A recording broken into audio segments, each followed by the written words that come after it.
L'ex-première dame est-elle en train d'opérer sa rupture? Après les 2 commissions de travail hier, c'était au tour du groupe de réflexion élargi de tenir sa réunion de prise de contact ce jeudi. En vue des préparatifs du congrès annoncé du nouveau parti de Gbagbo. La réunion a effectivement eu lieu selon des sources interrogées.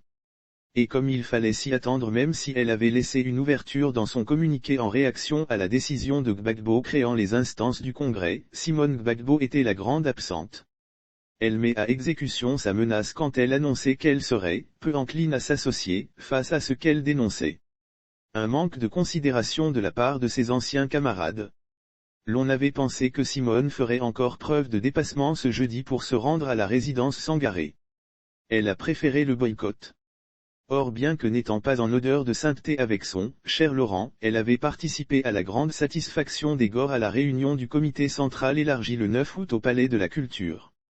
Cette fois, c'en est assez les couleuvres avalées, se dit-elle sans doute pour se soustraire des travaux du parti en gestation. Et c'est clair que cette absence remarquée fera couler encre et salive au moment où Gbagbo et les siens pensent être presque au bout du tunnel. Simone Gbagbo serait-elle l'indésirable? La pousser en dehors ou est-ce une manière de tester sa résilience et sa loyauté politique? Tout porte à croire qu'une autre brèche est en train de s'ouvrir et le nouveau parti, s'il ne part pas handicapé sera au moins ébranlé dans ses échafaudages par la volonté de ceux qui veulent croquer du Simone. Or l'adage dit, un seul être vous manque et tout est dépeuplé. Interrogé, une historique de l'ancien FPI Gor fait valoir qu'il fallait s'attendre à ce scénario. Pour elle, tout cela fait partie du difficile enfantement comme toujours.